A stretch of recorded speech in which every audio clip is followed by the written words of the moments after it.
लाहौर जात-पात तोड़क मंडल 1936 के वार्षिक सम्मेलन के लिए डॉक्टर भीमराव अंबेडकर द्वारा तैयार किया गया भाषण। यह भाषण स्वागत समिति द्वारा सम्मेलन को इस आधार पर रद्द कर दिए जाने के परिणाम स्वरूप नहीं पढ़ा जा सका कि भाषण में व्यक्त विचार सम्मेलन के लिए असहनीय होंगे। मित्रों, मुझे जात-पात तोड़क मंडल के सदस्यों की स्थिति पर निश्चय ही खेद है, जिन्होंने इस सम्मेलन की अध्यक्षता करने के लिए मुझे आमंत्रित करने की महती कृपा की है। मुझे यकीन है कि अध्यक्ष के रूप में मेरा चुनाव करने पर उनसे अनेक प्रश्न पूछे जाएंगे। मंडल को इस बात को स्पष्ट करने के लिए कहा जाएगा कि उसने लाहौर में हो रहे समारोह की अध्यक्षता करने के लिए बंबई से किसी व्यक्ति को क्यों बुलाया है। मुझे विश्वास है कि मंडल को इस समारोह की अध्यक्षता करने के लिए मुझसे कहीं अधिक योग्य व्यक्ति की आसानी से मिल सकता था। मैंने हिंदुओं की आलोचना की है। मैंने महात्मा के प्रभुत्व पर संदेह प्रकट किया है, जिन्हें वे श्रद्धा की दृष्टि से देखते हैं। वे मुझसे घृणा करते हैं। उनके लिए मैं उनके बाग में एक सांप के समान हूँ। इसमें संदेह नहीं कि राजनीतिक मनोवृत्ति के हिंदू इस मंडल से इस बात का स्पष्टीकरण मांगेंगे कि इस सम्मानजनक पद के लिए मुझे क्यों बुलाया गया है। यह एक बड़े साहस का काम है। अगर कुछ राजनीतिक हिंदू इसे अपमान समझते हैं, तो मुझे इस पर कोई आश्चर्य नहीं होगा। इस पद पर मेरे चुनाव से निश्चय ही धार्मिक प्रवृत्ति के सामान्य हिंदुओं को प्रसन्नता नहीं होगी। मंडल से इस बात को स्पष्ट करने के लिए कहा जाएगा कि उसने अध्यक्ष के चुनने में शास्त्रीय निषेधादेश की अवज्ञा क्यों की। शास्त्रों के अनुसार ब्राह्मण को ही तीनों वर्गों का गुरु नियुक्त किया गया है। वर्णा नाम ब्राह्मणों गुरु, यही शास्त्रों का निर्देश है। इसलिए मंडल जानता है कि एक हिंदू को किससे शिक्षा लेनी चाहिए और किससे नहीं। शास्त्र किसी हिंदू को गुरु के गुरु रूप में किसी भी ऐसे व्यक्ति को मात्र इसलिए कि वह ज्ञानी है स्वीकार करने की अनुमति नहीं देते। यह बात महाराष्ट्र के एक ब्राह्मण संत रामदास ने काफी स्पष्ट कर दी थी, जिनके बारे में कहा जाता है कि उन्होंने शिवाजी को हिंदू राज की स्थापना के लिए प्रेरित किया था। रामदास दासबोध नाम की अपनी मराठी काव्य रचना में जो एक सामाजिक राजनीतिक धार्मिक प्रबंध है, हिंदुओं को संबोधित करते हुए पूछते हैं कि क्या हम किसी अंत्यज को इस कारण से अपना गुरु मान सकते हैं कि वह एक पंडित है। वह उत्तर देते हैं नहीं। इन प्रश्नों को क्या इन प्रश्नों का क्या उत्तर दिया जाए, इस मामले को मैं मंडल पर छोड़ देता हूँ। मंडल उन कारणों को बहुत अच्छी तरह जानता है कि क्यों उन्हें अध्यक्ष के लिए बंबई की यात्रा करनी पड़ी और ऐसे व्यक्ति को इसके लिए निर्धारित करना पड़ा जो हिंदुओं का इतना विरोधी हो तथा अपने स्तर को इतना नीचे गिराकर एक अंत्यज अर्थात अछूत को सवर्णों की सभा में भाषण देने के लिए आमंत्रित करना पड़े। जहाँ तक मेरा प्रश्न है, मैं कहना चाहूँगा कि मैंने इस निमंत्रण को अपनी तथा अपने अनेक अछूत साथियों की इच्छा के विरुद्ध स्वीकार किया है। मैं जानता हूँ कि हिंदू मुझसे उखड़े हुए हैं। मैं जानता हूँ कि मैं उनके लिए स्वीकार्य व्यक्ति नहीं हूँ। यह सब कुछ जानते हुए मैंने जानबूझकर अपने आप को उनसे दूर रखा है। मेरी उन्हें कष्ट पहुँचाने की कोई इच्छा नहीं है। मैं अपने ही मंच से अपने विचार रख रहा हूँ। इससे पहले कि काफ़ी ईर्ष्या और उत्तेजना फैल चुकी है, मेरी जिस बात को हिंदू सुन रहे हैं, उसे उनके मंच से उनके सामने कहने की मेरी कोई इच्छा नहीं है। मैं अपनी नहीं, बल्कि आपकी इच्छा से यहाँ आया हूँ। आप समाज सुधार के काम में लगे हैं। इस कार्य ने हमेशा ही मुझे प्रेरणा दी है और इसी कारण से मैंने महसूस किया है कि मुझे इस कार्य में सहायता देने के अवसर को नहीं छोड़ देना चाहिए। विशेषकर ऐसे समय जबकि जबकि आप समझते हैं कि मैं इसमें सहायता कर सकता हूँ। मैं आज जो कुछ कहने जा रहा हूँ, क्या उससे आपको उस समस्या को सुलझाने में जिससे आप जूझ रहे हैं किसी प्रकार से कोई सहायता मिलेगी? इसका निर्णय आप करें। मैं जो कुछ करने की आशा करता हूँ वह यही है कि मैं इस समस्या पर अपने विचार आपके सामने रखूँ। भारत में समाज सुधार का मार्ग स्वर्ग के मार्ग के समान है और इस कार्य में अनेक कठिनाइयाँ हैं। भारत में समाज सुधार कार्य में सहायक मित्र कम और आलोचक अधिक हैं। आलोचकों के दो स्पष्ट वर्ग हैं। एक वर्ग में राजनीतिक सुधारक हैं और दूसरे में समाजवादी। एक समय था जब यह माना जाता था कि सामाजिक कुशलता के बिना अन्य कार्य क्षेत्रों में प्रगति असंभव है। कुप्रथाओं से फैली बुराइयों के कारण हिंदू समाज की कार्य कुशलता समाप्त हो चुकी थी। अब इन बुराइयों को जड़ से उखाड़ फेंकने के लिए अथक प्रयास करने होंगे। इस तथ्य को समझकर ही राष्ट्रीय कांग्रेस के जन्म के साथ ही सामाजिक सम्मेलन की भी स्थापना हुई थी। जहाँ कांग्रेस का संबंध देश के राजनीतिक संगठन में कमजोर तथ्यों को परिभाषित करना था, वहाँ वहाँ सामाजिक सम्मेलन हिंदू समाज के सामाजिक संगठन में कमजोर बातों को दूर करने में लगा हुआ था। कुछ समय तक कांग्रेस और सम्मेलन ने एक सामान्य क्रियाकलाप के दो अंगों के रूप में कार्य किया और उनके वार्षिक अधिवेशन भी एक ही पंडाल में होते थे। किंतु शीघ्र ही ये दो अंग दो दलों में बदल गए, एक राजनीतिक सुधार दल और दूसरा सामाजिक सुधार दल। इनके बीच उग्र विवाद खड़े हुए। राजनीतिक सुधार दल राष्ट्रीय कांग्रेस का समर्थन करता था और सामाजिक सुधार दल सामाजिक सम्मेलन का। इस प्रकार दो संस्थाएं, दो विरोधी कैंप बन गए। मुद्दा यह था कि सामाजिक सुधार राजनीतिक सुधारों से पहले होना चाहिए। एक दशक तक दोनों शक्तियों का संतुलन समान रूप से बना रहा और उनमें किसी भी पक्ष की विजय के बिना लड़ाई चलती रही। किंतु यह स्पष्ट था कि सामाजिक सम्मेलन का भाग्य तेजी से अस्त हो रहा था। जिन सज्जनों ने सामाजिक सम्मेलन के अधिवेशनों की अध्यक्षता की थी, वे इस बात से दुखी थे कि बहुसंख्यक शिक्षित हिंदू राजनीतिक उत्थान के पक्षधर हैं और सामाजिक सुधारों के प्रति उदासीन हैं। कांग्रेस में उपस्थित होने वाले लोगों की संख्या बहुत बड़ी थी। जो लोग उसमें उपस्थित नहीं हुए, उनकी सहानुभूति इसके साथ थी तथा उनकी संख्या और भी बड़ी थी। जो लोग सामाजिक सम्मेलन में उपस्थित हुए, उनकी संख्या बहुत कम थी। इस उदासीनता और कार्यकर्ताओं में हुई कमी के शीघ्र बाद राजनीतिज्ञों की ओर से इसका सक्रिय विरोध आरंभ हो गया।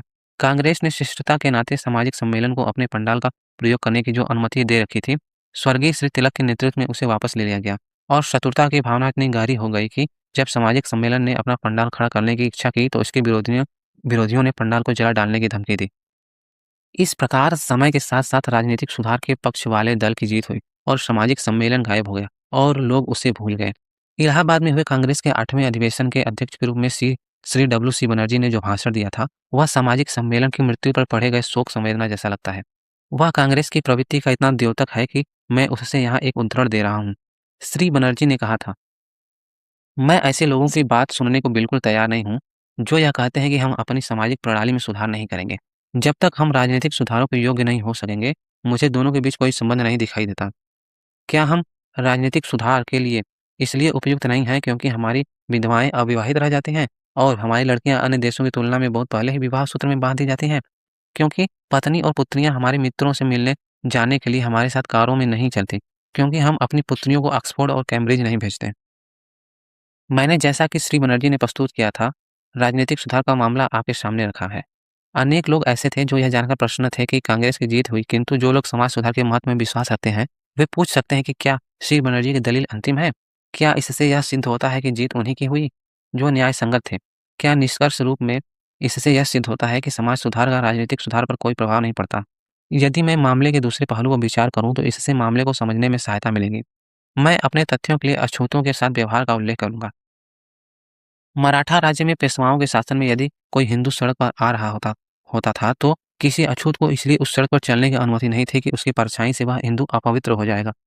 अछूत के लिए यह आवश्यक था कि वह अपनी कलाई या गर्दन में निशानी के तौर पर एक काला धागा बांधे, जिससे कि हिंदू गलती से उससे छूकर अपवित्र हो जाने से बच जाए।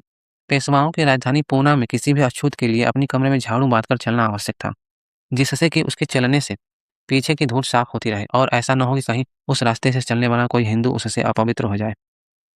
पूना में अछूतों के लिए यह आवश्यक था कि जहाँ कहीं भी वे जाएं, अपने थूकने के लिए मिट्टी का एक बर्तन अपनी गर्दन में लटका कर चलें, क्योंकि ऐसा न हो कि कहीं जमीन पर पड़ने वाले उसके थूक से अनजाने में वहां से गुजरने वाला कोई हिंदू अपवित्र हो जाए।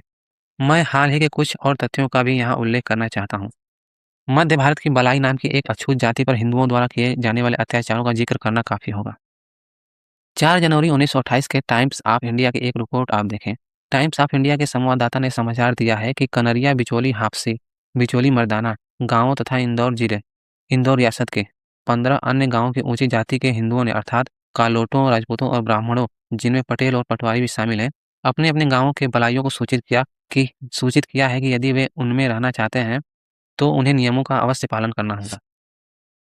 बलाई सुनहरी गोटेदार किनारी की पगड़ियां नहीं बांधेंगे। वे रंगीन या फैंसी किनारी की धोतियां नहीं पहनेंगे। वे किसी हिंदू की मृत्यु पर मृतक के संबंधियों को, चाहे वे कितनी भी दूर क्यों न रहते हों, मरने की सूचना देंगे। सभी हिंदुओं के विवाहों में बलाई लोग बारात के आगे और विवाह के दौरान बाजा बजाएंगे। बलाई स्त्रियों सोने या चांदी के आभूषण नहीं पहनेंगे। वे फैंसी गाउन या जैकेट भी नहीं पहनेंगे। बलाई स्त्रियों को हिंदू स्त्रियों के प्रसव के सभी मामलों में देखभाल करनी होगी। बलाई लोगों को बिना के कोई पारिश्रमिक मांगे सेवा करनी होगी और हिंदू उन्हें जो कुछ खुश होकर देंगे लेना होगा। अगर बलाई लोग इन शर्तों का पालन करना स्वीकार नहीं करते हैं, तो उन्हें गांव को छोड़ना होगा। बलाई लोगों ने उन्हें मानने से इनकार कर दिया और हिंदुओं ने उनके विरुद्ध कार्रवाई की। बलाइयों को गांवों के कुओं से पानी नहीं भरने दिया गया। उन्हें अपने पशुओं को चराने के लिए नहीं ले जाने दिया गया। बलाई लोगों को हिंदुओं की भूमि से गुजरने की मनाही कर दी, ताकि यदि किसी बलाई का खेत हिंदुओं के खेतों से घिरा हो, तो बलाई अपने ही खेत तक न पहुंच सके। हिंदुओं ने अपने पशुओं को भी बलाइयों के खेतों में चरने के लिए छोड़ दिया। बलाइयों ने इन अत्याचारों के विरुद्ध दरबार में याचिकाएं दायर की, किंतु चूंकि उन्हें समय पर कोई राहत नहीं मिली और अत्याचार जारी रहा, तो सैकड़ों बलाई लोग अपने बाल बच्चों सहित अपने घरों को, जहां वे पीढ़ियों से रहते आ रहे थे, छोड़कर समीपवर्ती रियासतों अर्थात धार, देवास, बागली, भोपाल, ग्वालियर तथा अन्य रियासतों के गाँवों में जाकर बसने के लिए मजबूर हो गए। अपने नए घरों में उनकी क्या स्थिति रही, उस पर फिलहाल हम विचार नहीं करेंगे। गुजरात में कविठा की घटना तो पिछले ही वर्ष घटी है। कविठा के हिंदुओं ने अछूतों को आदेश दिया कि वे अपने बच्चों को सरकार द्वारा चलाए जा रहे गांव के आम स्कूल में न भेजें। हिंदुओं की इच्छाओं के विरुद्ध नागरिक अधिकार का प्रयोग करने का साहस करने के लिए कविठा के अछूतों को कितने कष्टों का सामना करना पड़ा, सभी जानते हैं। इसे विस्तार से बताने की आवश्यकता नहीं है। एक अन्य घटना गुजरात में अहमदाबाद जिले के जानू गांव में हुई। नवंबर 1935 में संपन्न परिवारों के कुछ अछूत महिलाओं ने धातु के बर्तनों में पानी लाना आरंभ कर दिया। हिंदुओं ने अछूतों द्वारा धातु के बर्तनों के प्रयोग को अपने सम्मान के विरुद्ध समझा और अछूत महिलाओं पर इस गुस्ताखी के लिए हमला किया। एक बहुत ही नई घटना की सूचना जयपुर रियासत में चकवारा से मिली है। समाचार पत्रों में छपी सूचना से पता चलता है कि चकवारा के एक अछूत ने, जो तीर्थ यात्रा के बाद घर लौटा था, अपने धार्मिक अनुष्ठान को पूरा करने के लिए गांव के अपने अछूत भाइयों को भोज देने की व्यवसाय की थी। मेजबान की इच्छा थी कि मेहमानों को बहुमूल्य भोजन खिलाया जाए और उसमें घी से युक्त व्यंजन भी परोसे जाएं। किंतु जिस समय अछूत लोग भोजन कर रहे थे, तो सैकड़ों की संख्या में हिंदू लाठियां लेकर वहां दौड़े और भोजन को खराब कर दिया तथा अछूतों को बुरी तरह पीटा। परोसे गए भोजन को छोड़ मेहमान अपनी जान बचाने के लिए भाग गए। निसहाय अछूतों पर ऐसा प्राणघातक आक्रमण क्यों किया गया? इसका जो कारण बताया गया है वह यह था कि अछूत मेजबान इतना धृष्ट था कि उसने घी का प्रयोग किया और उसके अछूत मेहमान इतने मूर्ख थे कि वे उसे खा रहे थे। घी निसंदेह अमीरों के लिए एक विलासी वस्तु है, किंतु कोई भी यह नहीं सोचेगा कि घी ऊंचे सामाजिक स्तर का प्रतीक है। चकवारा के हिंदुओं ने इसका दूसरा अर्थ लिया और उन अछूतों द्वारा उनके साथ की गई गलती के लिए हिंदुओं ने के धार्मिक क्रोध में उनसे बदला लिया। और जिन्होंने अपने भोजन में घी परोसकर उनका अपमान किया था, उन्हें यह जानना चाहिए था कि वे हिंदुओं के सम्मान की बराबरी नहीं कर सकते। इसका यह अर्थ है कि किसी अछूत को घी का प्रयोग नहीं करना चाहिए। ऐसा हिंदुओं के प्रति उद्दंडता है। ऐसा करना हिंदुओं के प्रति उद्दंडता है। यह घटना 1 अप्रैल 1936 या उसके आसपास की है। इन तथ्यों को बताने के बाद अब मैं सामाजिक सुधार के बारे में बात करूंगा। ऐसा करने में मैं जहां तक हो सकता है श्री बनर्जी का अनुसरण करूंगा। मैं राजनीतिक प्रवृत्ति से के हिंदू से पूछता हूँ, जब आप अपने ही देश के अछूतों जैसे एक बहुत बड़े वर्ग को सार्वजनिक स्कूल का प्रयोग नहीं करने देते, तो क्या आप राजनीतिक सत्ता के योग्य हैं? जब आप उन्हें सार्वजनिक कुओं का प्रयोग नहीं करने देते, तो क्या आप राजनीतिक सत्ता के योग्य हैं? जब आप उन्हें आम सड़कों का प्रयोग नहीं करने देते, तो क्या आप राजनीतिक सत्ता के योग्य हैं? जब आप उन्हें अपनी पसंद के आभूषण और वेशभूषा धारण नहीं करने देते, तो क्या आप राजनीतिक सत्ता के योग्य हैं? जब आप उन्हें उनकी पसंद का भोजन नहीं करने देते, तो क्या आप राजनीतिक सत्ता के योग्य हैं? मैं इस प्रकार के अनेक प्रश्न पूछ सकता हूँ, किंतु यही प्रश्न काफ़ी होंगे। मैं व्यग्र हूँ यह जानने के लिए कि श्री बनर्जी क्या उत्तर देते हैं। मुझे यकीन है कि कोई भी समझदार व्यक्ति इसका हाँ में उत्तर देने का साहस नहीं करेगा। प्रत्येक कांग्रेसी को, जो श्री मिल के इस सिद्धांत को मानता है कि एक देश दूसरे देश पर शासन करने योग्य नहीं है, यह बात स्वीकार करनी चाहिए कि एक वर्ग दूसरे वर्ग पर भी शासन करने के योग्य नहीं है। तब यह कैसे हुआ कि सामाजिक सुधार दल लड़ाई हार गया? इससे सही रूप में समझने के लिए इस बात पर ध्यान देना जरूरी है कि समाज सुधारक किस प्रकार के समाज सुधार के लिए आंदोलन कर रहे हैं। इस संबंध में यह आवश्यक है कि हिंदू परिवार के सुधार के अर्थ में समाज सुधार और हिंदू समाज के पुनर्गठन तथा पुनर्निर्माण के अर्थ में समाज सुधार, इन दोनों में अंतर किया जाए। पहले प्रकार के समाज सुधार का संबंध विधवा विवाह, बाल विवाह आदि से है, जबकि दूसरे प्रकार के समाज सुधार का संबंध जाति प्रथा के उन्मूलन से है। सामाजिक सम्मेलन एक ऐसी संस्था थी जिसका संबंध मुख्य रूप से ऊंची जाति के प्रबुद्ध हिंदुओं से था, जो जाति प्रथा के उन्मूलन के लिए आंदोलन करना आवश्यक नहीं समझते थे, या उनमें इसके लिए आंदोलन करने का साहस नहीं था। उन्होंने जबरन विधवापन, बाल विवाह जैसी बुराइयों को, जो उनमें फैली हुई थी और जिन्हें वे खुद महसूस करते थे, दूर करने की भारी आवश्यकता को महसूस किया। वे हिंदू समाज में सुधार करने के लिए खड़े नहीं हुए थे। वह जो लड़ाई लड़ रहे थे, वह परिवार के सुधार के प्रश्न पर ही केंद्रित थी। इसका संबंध जाति प्रथा को तोड़ने के अर्थ में समाज सुधार से नहीं था। समाज सुधारकों ने इस मुद्दे को कभी नहीं उठाया। यही कारण है कि सामाजिक सुधार दर समाप्त हो गया। मैं जानता हूँ कि यह दलील इस तथ्य को नहीं बदल सकती कि राजनीतिक सुधार को वास्तव में सामाजिक सुधार से वरीयता मिली, किंतु तर्क का अगर अधिक नहीं हो तो इतना मूल्य तो है ही। इससे स्पष्ट होता है कि समाज सुधारक क्यों सफल नहीं हुए। इससे हमें यह भी समझने में सहायता मिलती है कि राजनीतिक सुधार दल ने सामाजिक सुधार दल के ऊपर जो विजय प्राप्त की, वह कितनी सीमित थी, और यह विचार कि सामाजिक सुधार के राजनीतिक सुधार से पहले होने की आवश्यकता नहीं है। ऐसा विचार केवल तभी उत्पन्न होता है जबकि समाज सुधार का अर्थ परिवार सुधार हो। यह तथ्य कि राजनीतिक सुधार समाज के पुनर्गठन के अर्थ में सामाजिक सुधार के ऊपर वरीयता प्राप्त नहीं कर सकता, एक ऐसा शोध प्रबंध है जिस पर मैं समझता हूँ मतभेद नहीं हो सकता। राजनीतिक संविधानों के निर्माताओं को सामाजिक शक्तियों को ध्यान में रखना चाहिए। इस तथ्य को फर्डिनेंड लेजले जैसे महान व्यक्ति ने स्वीकार किया है कि कार्ल मार्क्स का मित्र और सहकर्मी था। 1862 में प्रशिया के एक सभा में लेजले ने कहा था, संवैधानिक प्रश्न सर्वप्रथम अधिकार के प्रश्न नहीं बल्कि सत्य के प्रश्न होते हैं। किसी देश के वास्तविक संविधान का अस्तित्व उस देश में विद्यमान सत्य की वास्तविक स्थिति में ही होता है। अतः राजनीतिक संविधानों का मूल्य और स्थायित्व केवल तभी होता है जबकि वे सत्य की उन शर्तों को सही सही ढंग से प्रकट करते हैं जो किसी समाज में विद्यमान होती है। किंतु प्रशिया जाने की जरूरत नहीं है, घर में ही उसके प्रमाण है।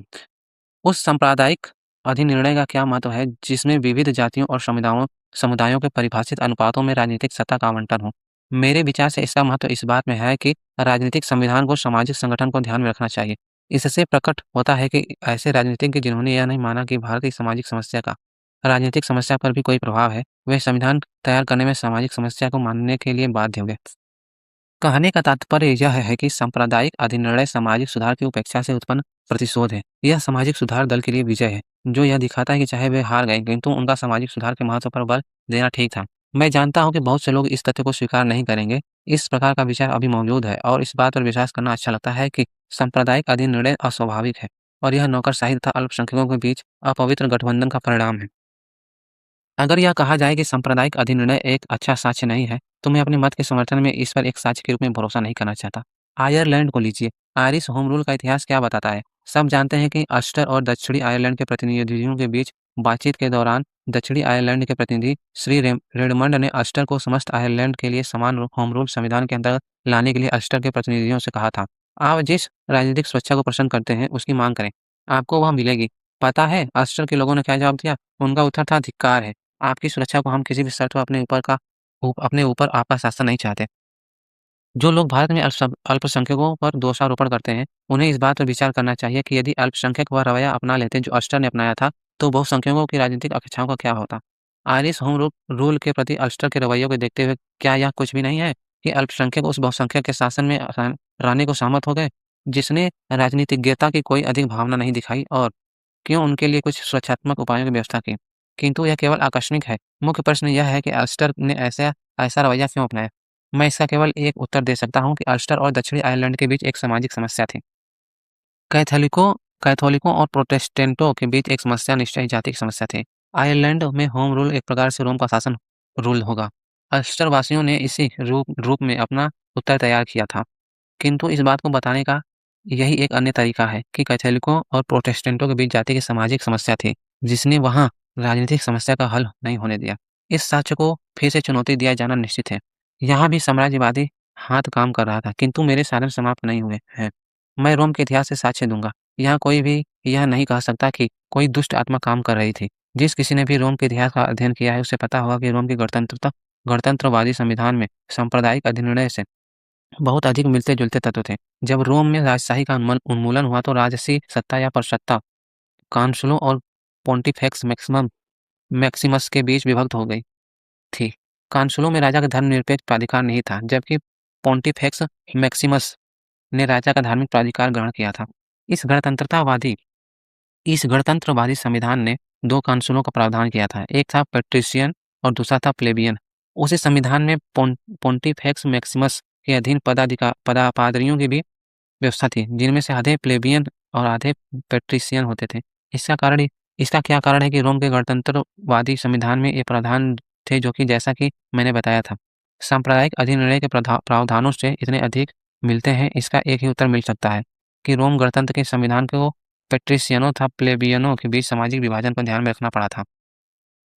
पेट्रिशियन और प्लेबियन ये दो अस्पष्ट जातियां थीं। सार रूप में हम कह सकते हैं कि राजनीतिक सुधारकों को जिस दिशा में वे जाना चाहें, जाने दें। इससे उन्हें पता चलेगा कि संविधान तैयार करने में वे प्रचलित सामाजिक व्यवस्था से उत्पन्न समस्या की उपेक्षा नहीं कर सकते।